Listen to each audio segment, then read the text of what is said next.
Hey guys, this is Seth, and it's been a minute since I've done any real update on what's going on in my life. So I figured I would hop on real quick and give just a short update. So if that's something you're interested in, I'll try to keep it concise and personal. But if not, then obviously, you know, do your own thing. So as you can tell, I'm living in Hawaii. We've been here for about 6.5, 7 months. I guess now it's August, so 8 months since we moved in January. But it's been an amazing, amazing chapter shift from selling our house last year. By us, I mean my partner Nika and I. But I sold my house in Denver in December and moved out to the Big Island of Hawaii in January. And even though I've been back in Colorado a couple times, one for some conferences for work, our home is here in Hawaii, and it's been an adjustment to say the least. So currently, we're living in a off-grid house up in an area called Hulualoa, which has just been absolutely uh, beautiful experience. We live behind a coffee farm, so in front of the house that we live in is just acres of coffee plants, and behind us is hundreds of miles of national forest. So we are very much off grid, which has come with so many rewards. We're eating papayas and lilicois and avocado from the land, uh, but also challenges. Our solar went out, our mower breaks, if there's something that's a problem at the house, we need to figure that out. And the internet's not always great. So it's been this big adjustment period into what it's actually like to live in the middle of the ocean in like an off-grid house, which to a lot of people is a dream. And it does have its benefits, but also it can be a bit of a headache, especially when you're trying to also take advantage of modern technologies and luxuries like easy groceries, Amazon, quick internet, etc. Overall, we have no regrets. We feel so blessed to be, I mean, we're in paradise, living in this amazing, amazing island and doing what we love to do. So, in my business, things have been moving in unbelievable ways that I never quite foresaw, but I'm happy to be stepping into those spaces. So, as many of you know, I work in mindful microdosing programs. I do education, safety, coaching, advocacy for responsible psychedelic use, specifically in mindful microdosing practices. So I did created the microdosing journal with an accompanying course for anyone who wants to learn about how psychedelics work in the body, as well as how to intentionally bring them into your own lifestyle to improve your life, whether it's from anxiety and depression, clarity, focus, relationships, addiction management.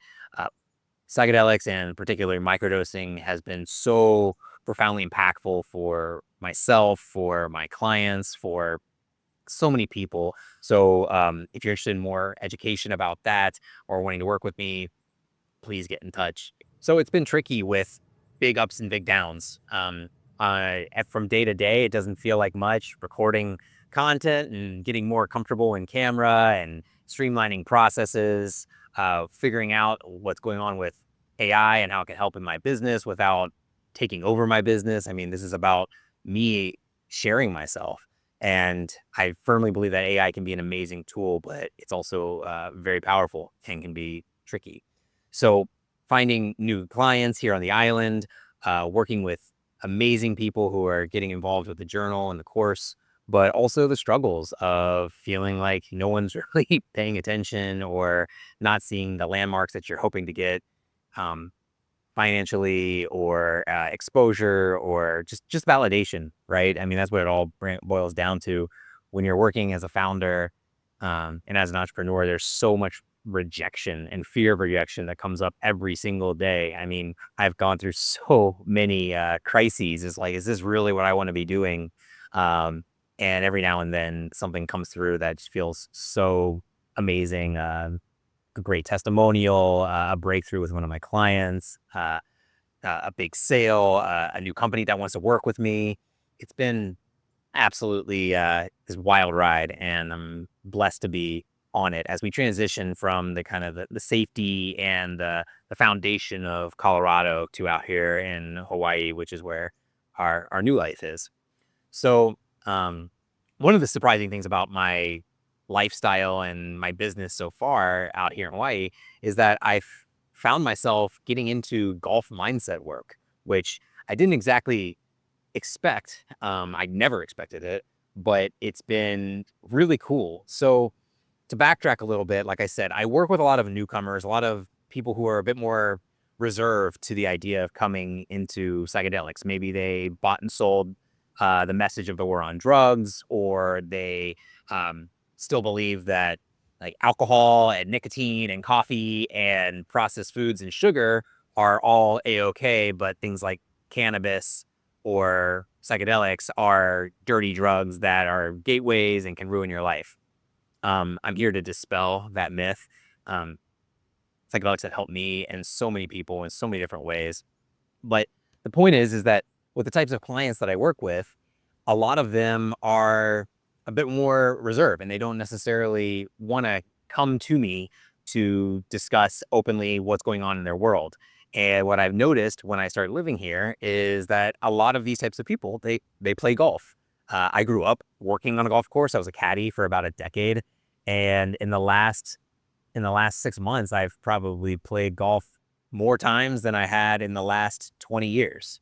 So I'm finding myself more and more meeting people on the golf course, whether they're clients or potential clients or just friends, and seeing that that's where people can open up a little bit. That's where they feel comfortable. That's where they get away from their screens and you can have a deeper conversation.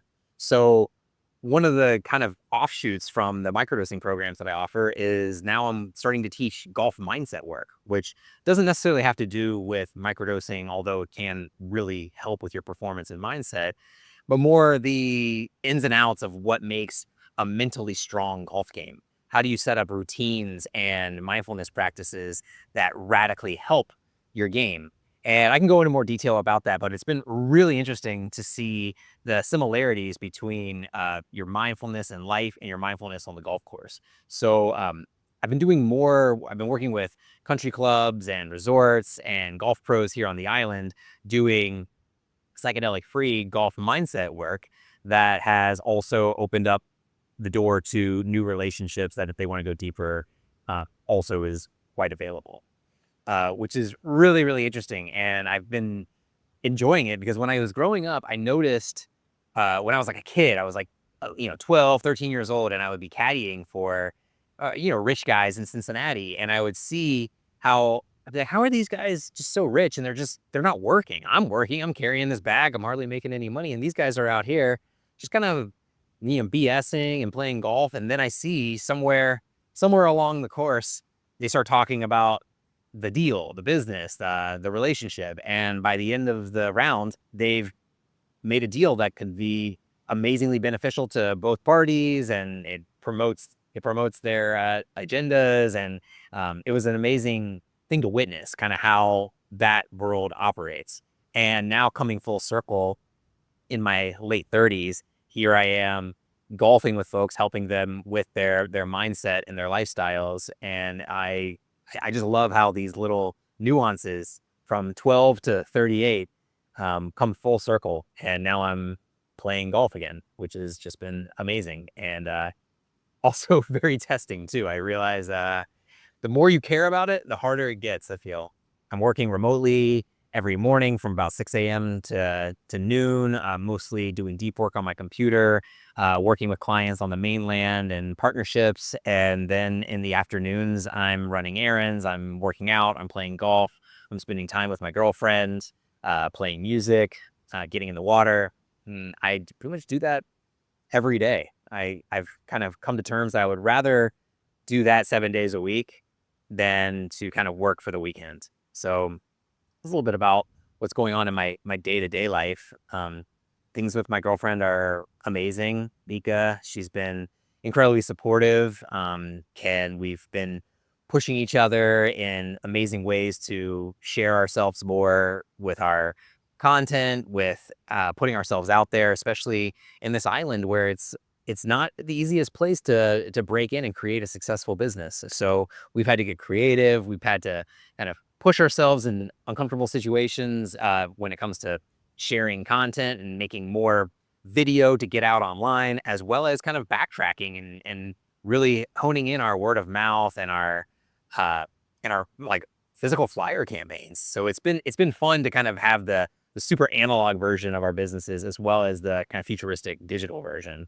But we wake up, we meditate in the morning, and just the silence of having this amazing property that we're living on currently, and really getting in touch with the land and getting back to our roots, sleeping so much better. So yeah, I don't know what else there is to give updates on. Yeah, I was in Colorado for most of June. May have seen some friends and people, and went to the MAPS Psychedelic Science Conference, which was absolutely incredible to see business professionals, investors, doctors, scientists, medicine workers, therapists, politicians, uh, and other practitioners like myself gathering to learn from each other, to support each other's businesses, and to be a part of this psychedelic renaissance, which my heart is so deeply involved in now. So that was a huge boost in my motivation to what I'm doing, as well as new connections and opportunities for business or for new clients or for helping other people, especially in the world of helping veterans, helping parents, and moving this forward in ways that we never saw possible before. So grateful to the MAPS organization and to the Psychedelic Science Conference for the kind of shot in the arm, because I'm out here. I feel sometimes like I'm on an island, which I literally am. So much love to you guys. Thank you for listening. If you tuned in for the whole thing, more to come. I promise to keep it authentic and do my best to share education on psychedelics and microdosing and on mindfulness and on performance, and just be a part of this psychedelic renaissance where we're all in this together. So much love to you, and we'll talk soon. Aloha.